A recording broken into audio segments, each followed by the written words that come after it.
I'm going to Disney World. Later. All right, it's 5:30 in the morning. My flight boards in about half an hour now. Let's go catch that flight. So this video is supposed to come out in February, and it is now April. Life happens. Anyways, back in January, I went to Disney World, and I completed 2 of the major Disney challenges, the Goofy and Drinking Around the World. For those unfamiliar, the Goofy, or the Goofy's Race and a Half Challenge, if you want to use the full government name, was introduced back in 2006, and it consists of running the Disney World half marathon on Saturday, followed by the full marathon on Sunday, so 39.3 miles over the span of 2 days. It's been a bucket list item for me ever since I started doing distance running during COVID. I'd been training for it exclusively since July, and it was fucking magical. Part of the reason why this video is so delayed is because I initially planned on interlacing the Goofy with Drinking Around the World, but as I started working on it, I realized that I just simply lacked the materials and skills to convey in that sort of video how much these races meant to me. I wish I could convey the sublime wonder of running down Main Street in Magic Kingdom as You Say Run starts to play in your earbuds completely unscripted, the comedic bliss of smelling fresh churros as you cross into Tomorrowland and moaning way too loudly in a theme park, the rush of reaching mile 23 of a marathon and realizing that not only are you on a sub 4-hour pace, but you've got energy to spare, crossing the finish line and then just absolutely breaking down weeping as all of my loved ones were there to congratulate me and hold me. I wish I could put that into a video, but I simply lacked the footage and the skill to convey those emotions to y'all in this form. Now, some creators like Run Soda did actually record race footage, full race vlogs. I actually found myself in their footage, which is really cool, but I didn't record any, and even if I had recorded it, I don't think I have the editing chops to really convey the emotions and do them justice in a video. But at the end of the day, this is a drinking channel. Y'all aren't here to listen to me talk about accomplishing bucket list items. You're here to see some drinks. So on to Epcot, there's drinks to be had.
Now, we did a bit of an unusual start, a little off meta, if you will, by beginning in the UK instead of the normal starting points of Mexico or France. The main reason for this is that we just had a nice little morning in Animal Kingdom and wanted to grab some fish and chips for lunch. As for the drinks, well, I'll let past Connor fill you in there. All right, so we're starting our Drinking Around the World here. Bit of an unorthodox start, starting in the UK. And I figure what better way to start off drinking 11 drinks than to start off by drinking 4. So to start off on the left here, we have a Sullivan's Malting Irish Ale. You can see it's got that distinct reddish color of an Irish ale right there. Ooh, it's quite smooth up front. But on the backside, you get some of that sort of like bitterness here. Have a little sipsy of that. In the meantime, I'm going to move on to the Harp Lager. I think this should be pretty drinkable. This is your pretty classic, just like golden lager right here.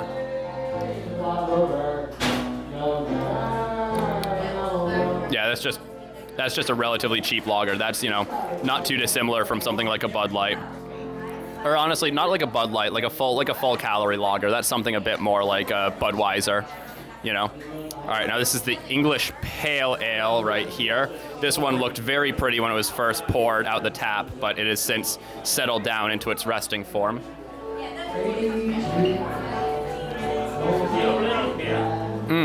Very creamy, but also very thin. It's quite light on the flavor. There's a bit of an off taste there that I'm not a huge fan of, though.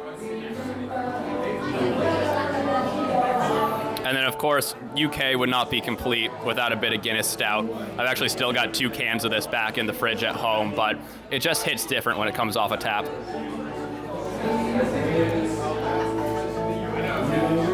That's just Guinness right there. It's a bit watery, actually, for a typical Guinness. It feels a bit weak, but still a decent start. We got 4 starting off here.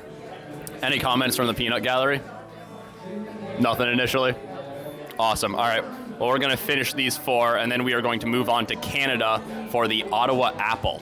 All in all, a lovely, if quite loud, pub and a bunch of drinkable beers.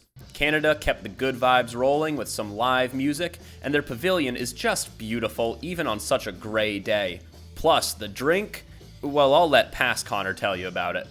All right, we're here in lovely Canada. Woo. With our Ottawa Apple. Let's give this one a try. This is Canadian whiskey, maple syrup, apple infusion, and cranberry juice.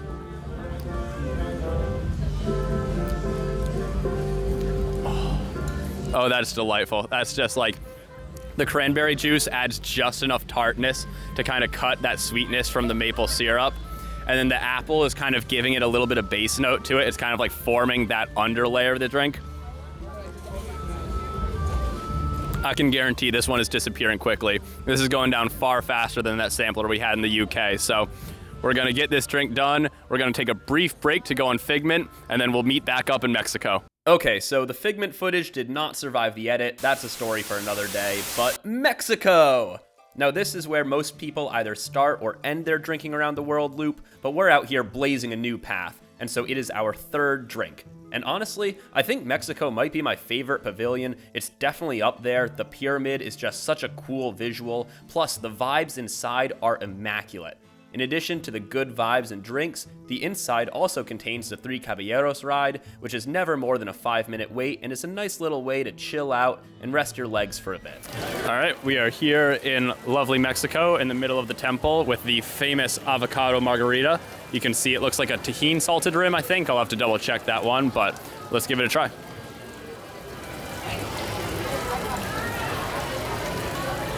Ooh. Oh, that is good. That's definitely a spicy salted rim, which gives this drink a lot of kick. And then it's not truly a frozen margarita, but it's very close. It's a very fine grain to the ice. Not quite a slush, but almost there. And that combined with the avocado gives it a really nice and creamy texture. And it is just beautifully smooth. It's really... The tequila comes through, like the avocado is giving a creaminess and a real richness to this drink, but it's not adding too much in the way of flavor. And so in terms of the actual flavor profile, that's really just the rim of the drink and the tequila itself. This is probably my new favorite so far. We're only 3 deep, but this is a really strong one to start off with. So we're gonna move on next, get a little energized with our frozen coffee in Norway. Now, since there's 11 countries represented in EPCOT, you can't perfectly divide drinking around the world into thirds, but Norway is close enough. We probably didn't eat enough food during our first third of this challenge, as we're operating on basically some fish and chips and popcorn right now, but at least in Norway we were able to add some sweets to that mix. Of course, it was also unseasonably cold when we were doing this challenge, so of course Norway's recommended drink was a frozen one. All right, we're here in Norway. We got ourselves some lovely little school bread, which we are going to try later. But first and most importantly, we gotta try our frozen Viking coffee. So let's give this one a little sip. Oh, very sweet, very desserty, very coffee. Quite strong. I'm here chilling with a little guy by the fireplace. So we're gonna sip this nice frozen coffee, get a good buzz going. And that's gonna power us on to, what's next? China, I think is next. China, right? Yeah. All right, we're gonna move on to China after this, but this is a lovely little dessert drink to give us a little sugar and caffeine boost. All of the booze was hiding in the bottom of that drink. China, we got beef. How the fuck are you gonna have a massive Mulan Lorcana card for Festival of the Arts, which does look incredible by the way, but not a single piece of Mulan merch anywhere in your pavilion? Absolute travesty. We're here in front of China. Now, I'm legally not allowed to go to China for national security reasons, so I had to come to Epcot instead. We have our Dragon Butterfly here, which has blueberry pea flower gin, a whole bunch of other stuff in it, and some vodka. Love blueberry pea flower. Anyways, let's have a taste.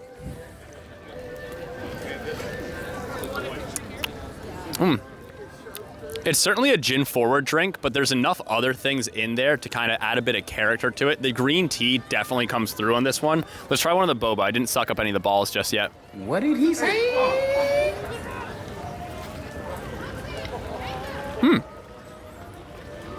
The bobas are very sort of like thin and watery. Like a lot of the tapioca pearls I've had before are very sort of like firm. When you try to pop them, these kind of burst instantly, almost like overripe blueberries. That's probably the best like description I can give for this. It feels very blueberry, even though I think there's very little actual like blueberry flavor in this drink. So very refreshing though. After how sugary and sweet Norway's was and like heavy, this is the perfect sort of like light refresher to like wake me back up and keep me going as we move over to Germany for some Bier und Brezel. I'm not gonna lie, in Germany, the alcohol and weather was starting to get to me. I wasn't drunk, but the clouds and the wind and the walking had me wishing that I could just lie down somewhere warm for a bit. Hallo und willkommen zu Deutschland. Heute haben wir ein Grapefruit Hefeweizen. Lass uns trinken.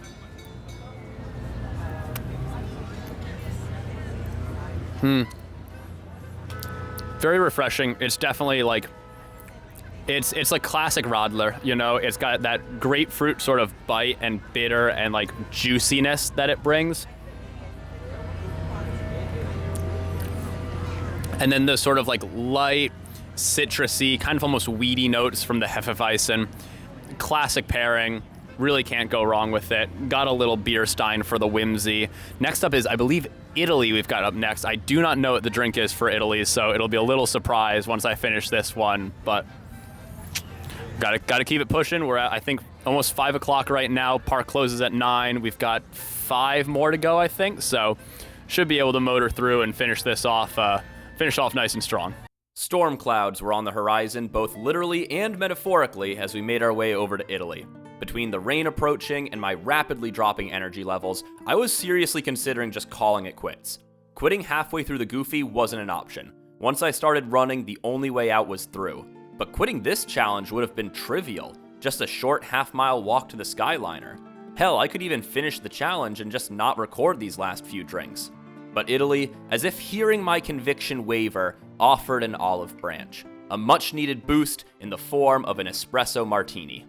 All right, we've made it to Italy. We're starting to lose the light, but we've got an espresso martini to keep us going. Very interestingly, this espresso martini was made in a blender, which I think is the only time I've ever seen an espresso martini made that way, but let's give it a try and see how it is. I mean, that's just good. That's just like very foamy coffee. Alcohol really doesn't kind of come through on it at all. Very smooth drinking. Honestly, drinks kind of like a cold brew, like cold foam coffee. Yeah, just light, easy drinking. Alcohol is honestly pretty hidden in that. And hopefully this caffeine boost will get us going, get us through to America, where we have a Tennessee lemonade waiting for us. We are here in America. We got 3 left to go after this, but this is our Tennessee lemonade. Just honestly a pretty straightforward spiked lemonade. Let's give it a taste.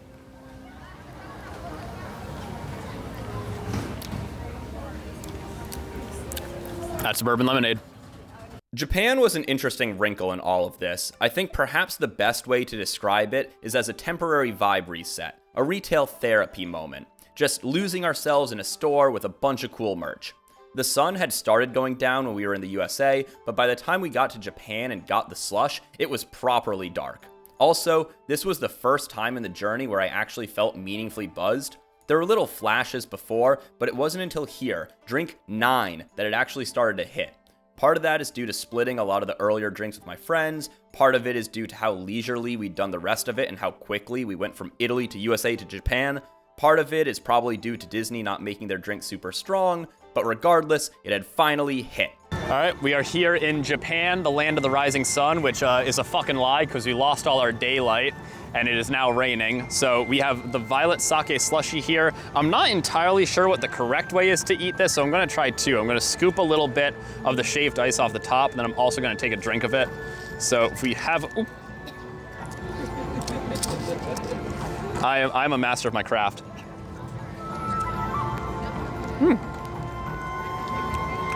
The top of the ice is very sort of mild. It is that like sort of floral, hibiscusy, almost rose kind of flavor to it. Let's try a sip down the middle.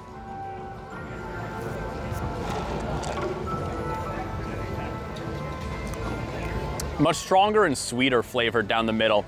Still that sort of like hibiscus, rose, violet kind of flavor to it, but a lot more sugar and just overall oomph to the drink. Very light, gonna be a bit of a tricky eat, but should be fun. Then we have only Morocco and France left to go, so we're gonna power through, stay strong, and see if we can finish before the fireworks show starts. To borrow a term from distance running, Morocco was the wall. The temporary vibe reset from Japan had just as swiftly expired. We were tired and hungry, and I now wanted nothing more than to finish these drinks and head back to the hotel. All right, we are here in Morocco, our penultimate stop, and it is getting a little cold out, so I would really love a warm drink. Unfortunately, it's ice drinks from here on out, so we have a frozen mint tea here in Morocco. We got a straw and we can sip it. I'm gonna try sipping first and then the straw, so let's have our initial taste.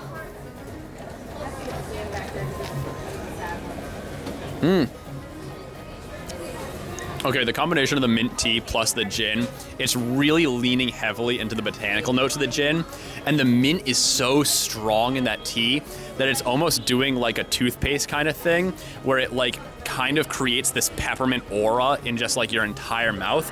Let me see what it tastes like when I just sip it.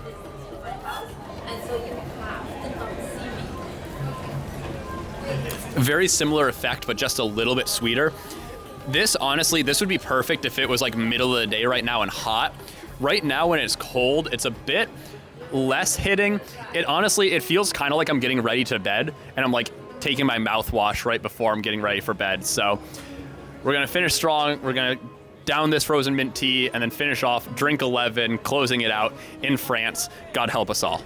Finally, 6 hours after starting this challenge with a few beers in the UK, we've arrived in France. I didn't realize it until I was writing this script, but I ran the Goofy ever so slightly faster than I drank around the world. And now that we are at our final stop, the vibe honestly made quite an impressive recovery. We got some much needed food, and after quickly downing Morocco's mint tea, I was finally properly sauced up. Plus, I think part of it was the freedom of seeing the finish line. No more walking, just one final dumb little video and a final ride on Remy's Ratatouille adventure before taking a leisurely Skyliner ride back to our hotel. All right, we are here in France. It is just after 7:30. We have completed our trip around the world, ending with an orange slush in the France Pavilion with the lovely Eiffel Tower behind me. Let's have a taste.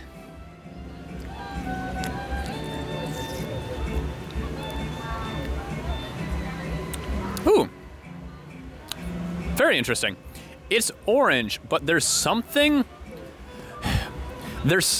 in, I think the rum, most likely, that almost gives it a sort of creamsicle kind of taste.